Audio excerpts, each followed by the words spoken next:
Hey guys, how you doing? I'm just here with my little puppy. Hey. Oh, I know. I'm talking, right? Oh, I'm talking. So there's got to be somebody at the door or something, right? If you hear any grumbling or snurfling around, it's probably him. That's okay, buddy. Why don't you come sit? Come sit. Um, I'm in a bit of a mood today, so I think I want to just talk about how gullible Canadians are. Canadians are extremely gullible. Obviously, it's got to be the point now, right? Like, imagine somebody walked into the room and said, "Hey, give me all the money in your pocket, and then give me access to all the money you'll ever make, and I'll give you back a enough so that you have food and shelter, but no more. And I promise that I'll give the money back." Okay. Now, maybe you know this person, right? Maybe they're a friend or something like that. And so you agree to this. Let's say you give them all the money you have in your pocket and all the money in your bank account and everything you've got. Now, if they turned around and actually made good and they gave the money back and then maybe even a little bit more, you'd be like, "Oh yeah, okay, sweet."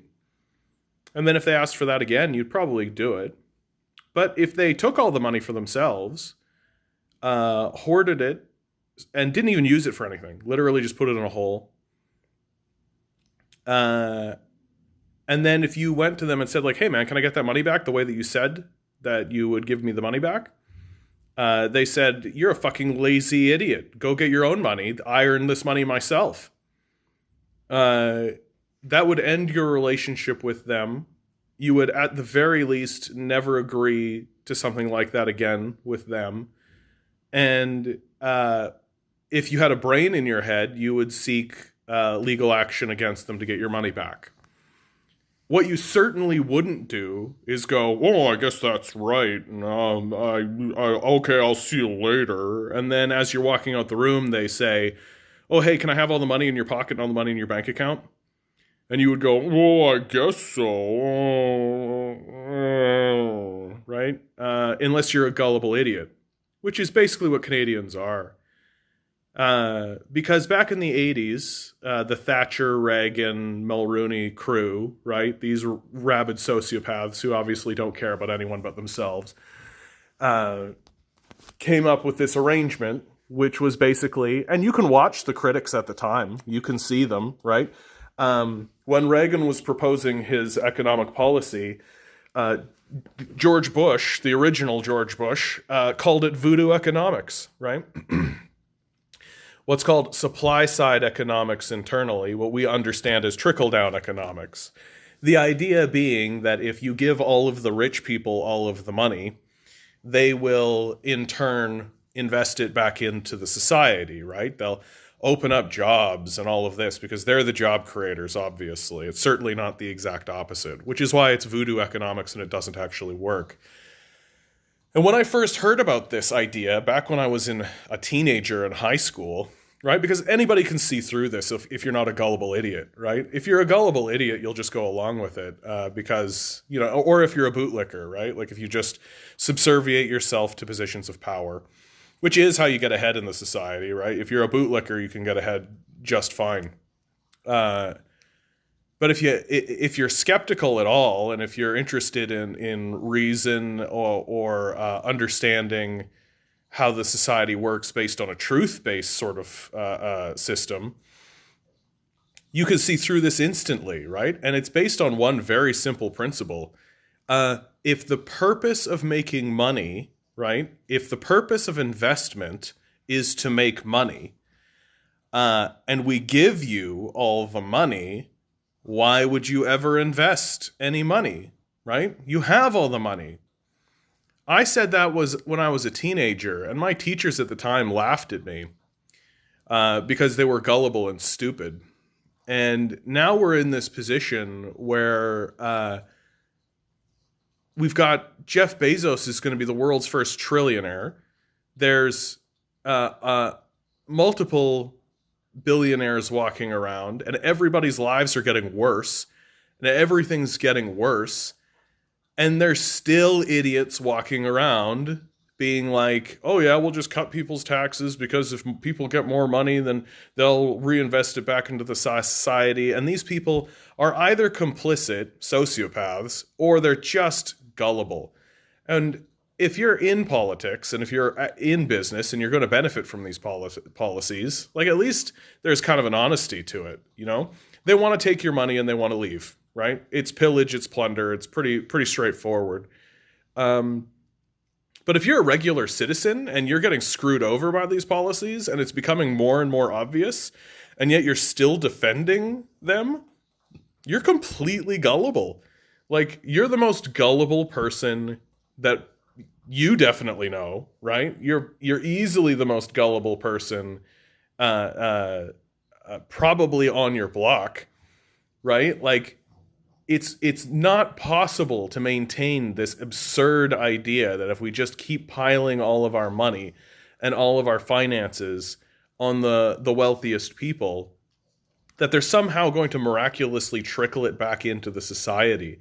And I talk to people pretty regularly who still think that that's how the society is functioning and still think that that's how things are going to go. And it's just stupidity and it's just gullibility at this point, right? If that were the case, then the major crisis, the major economic crisis that is currently going on in the United States would be completely ameliorated, right? They funneled there and still are funneling trillions of dollars. Literally, they turned on a printer and they just printed trillions and trillions and trillions and trillions of dollars and funneled it to the wealthiest people in the society. And so if that worked, it would have, right? Instead, in America, you've got huge lines, food lines, bread lines. You've got people waiting hours to get just basic necessities to feed their families. You've got people getting evicted from their homes because they can't pay rent. You've got absolutely absurd things happening. And it's right in front of your face that neoliberal trickle economics fails. It fails outright. It cannot solve problems. The only problem it solves is how do we make rich people richer? That's all it solves. And so we're in this real position where we could, if we had a brain in our head and we weren't gullible, say to our leaders, hey, give money to the poor, right? Because if you give money to the poor, they spend it and actually build an economy locally, right? They don't just funnel the money into offshore accounts the way that the liberals and conservatives do. They don't just steal money from the populace and pretend as though they're going to reinvest it when that doesn't happen at all. The absolute stupidity of the society and the gullibility of the people who are going along with this at this point.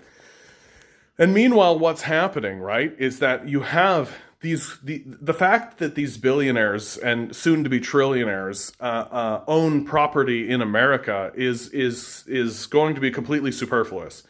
These people are creating organizations and structures that are going to be supranational, right? They're not going to have anything to do with Canada.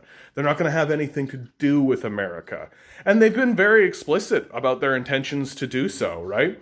Like, what's their argument when we say let's raise taxes on these corporations by 5% even? They say, oh, well, then we'll just leave, right? We'll just leave. And go where? Well, to this supranational kind of thing. But here's what's so funny is that you have to be a gullible idiot to buy into this idea that they'll just leave, right? So you're telling me that an institution like, let's say, Walmart, right, if we raised their taxes by 5%, that they would accept earnings of zero, right? Because that's what they're saying they're saying they're going to leave. That they're just going to go away, that their earnings, because their earnings will drop by 5%, right? So instead of making $100 billion, they'll make $95 billion. And because we're raising their taxes by 5%, they're going to just leave and get $0, right? This is how gullible they think you are. Because you are, right? And that's just what it is. It's because you are. Like, the amount of absolute bullshit, obvious lies, obvious things. Like, if they're talking to you, they're lying to you. And at this stage in the game, you should be able to see through it. And the only reason you can't is because you're extremely gullible. Oh, and I'm so upset by it because, like, if you personally knew someone who lied to you this much, you wouldn't give them a dime. You wouldn't give them the time of day. You wouldn't even listen to them if they talked to you. If there was a person you knew who lied to you this much. But because the person who's speaking is speaking through these enormous institutions they've purchased, right? If you're a billionaire, you own newspapers, you own television, you own banks of trolls who can go on the internet. Like, you own major media institutions, and as long as you have these major media institutions tell your lies, oh, well, we're supposed to give them credibility. No. Like, no. These people are liars. They're paid liars. They're supposed to lie. That's their job. That's what they do. And they're lying on behalf of billionaires so that billionaires can get more money from you because you're a sucker and you're completely going along with it. And now the baseline relationship that they're willing to give you is, well, if you sell your entire life to me, I'll give you a little bit of money so that you can not even pay for food and rent. That's the arrangement that they're willing to give you. And if you're extremely gullible and a coward on top of it, then you'll just go along with it. And you're just going to completely be like, oh, okay, I guess so. When what we should be doing is organizing and getting in front of their house, right? Like, we should be standing in front of David Thompson's house and we should be throwing shit at his house, right? Like, these people should not feel safe, and they do feel safe. Like, of course they feel safe. They completely lie and continue to rob us, right? Like, as we're going along on this pandemic, take a look at what these fucking politicians are doing. Here in Ontario, they just extended the emergency to the end of this month. It's literally going to get to the point where they're just extending the emergency day by day, right? They're literally going to tell us, oh, okay, guys, we're going to continue extending the emergency. Of course you're extending the emergency, you fucking morons. We haven't even hit the second wave yet. We're not even close to the end of this thing, you dumb shits. And if you're sitting there still being like, well, maybe they'll announce and it'll be over. Maybe that's because you're incredibly gullible and you need to wake up and start at least participating in being skeptical. The trouble, of course, is that now that we understand that the banks, the media, the governmental institutions are run by liars who for the last 40 years have been trying to rob us, not only of our finances, but of our time. Now there's huge slews of people who are trying to involve themselves in the idea of thinking skeptically in the world, but because they have no foundation, they have nowhere to go, right? They end up in stupid places. Right? They end up on flat Earth, or they end up being like Corona is caused by 5G or any of this kind of stuff. And they have no trust of institutions, and they have no trust because guess what? They shouldn't have any trust. That's the problem. You can't fuck people over for 40 years and then expect them to turn around and take you seriously when you should be taking them seriously. Like, we should be absolutely listening to our medical professionals. We should absolutely be paying attention to those people. Huge amounts of people don't.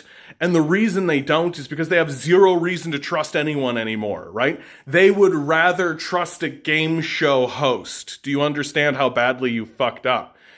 And this is the thing, is that the people in power don't understand how badly they fucked up. They don't understand exactly how badly they've fucked things up. That people are willing to completely throw them over the side of the bus during a pandemic when they're right. Like, these hacks who can't even figure out that, like, well, I mean, I guess if we give money to poor people, they'll spend it, I guess. Like, shut the fuck up. I'm so fucking over it. I'm so fucking over listening to these people who honestly, like, I have been told in the last 2 days by no less than like 10 people that I don't understand how an economy works while they're telling me about trickle-down economics, right? This is the level of stupidity and gullibility that we're talking about. And people are doubling down on the idiotic policies of the last 40 years that need to be flushed down the toilet. The entire Conservative Party just needs to be scooped out of the political process and thrown into a bin. The Liberal Party is like literally like this as far as I'm concerned. And we'll see what they do when the time comes for CERB to reach. Well, CERB is going to end soon, right? CERB is reaching the end of its kind of thing. And guess what? It's going to reach the end of its thing, and then we're going to have a huge spike up, and they're going to have to do something like that again. And people are so fucking stupid and so fucking gullible that they're willing to just accept that that's more expensive to do than actually just pass a basic income. I'm so sick of this. I'm so goddamn sick of the fact that the people who we have in power are liars, and the populace just seems to be like, okay, I guess that's what they're saying. So, oh, you want me to lick that boot? Okay. Fuck these people. Fuck these people, man. We need to get smarter, right? We need to get smarter. And we need to figure out that the reason politicians are in power is to help us, period. And if they're going to stand up and they're going to say, well, the best way that we can help you is by letting corporations have more power, then these people got to go, right? These people got to go. And it's got to happen fast, and it's got to happen soon, and we got to make it clear to these fuckheads that if they keep talking this way, that they're just gone, that they're out of a job. Right? Pretty boy Trudeau can just like grow a beard and suddenly we're supposed to take him seriously while he's off doing blackface again, I'm sure. Right? And we just gullibly go like, oh, and like, are you kidding me? There are people who are still saying that like, oh wow, Doug Ford seems to have changed through this pandemic. If you have ever said that in your whole, like ever, if you have ever said that, oh wow, Doug Ford seems to be, you are the gulliblest person alive. You are the definition of gullible, right? Like you are a person who can be tricked and deceived into anything. And the politicians that are actively tricking you and that are actively deceiving you laugh about it behind your back because you're so stupid. Because you're so stupid to let these people continue doing this to you. All right, I'm done. Get smarter. Stop being gullible. Right? Be skeptical of what these people who have no reason to help you say to you, right? They're trying to fuck you over. Many of them are members of a death cult. Like, grow up. Get skeptical. Don't trust these assholes. Don't believe them. Assume they're lying to you because they are. All right, good luck. I don't know, subscribe, share, I don't know, do the stuff. Yeah. Good luck.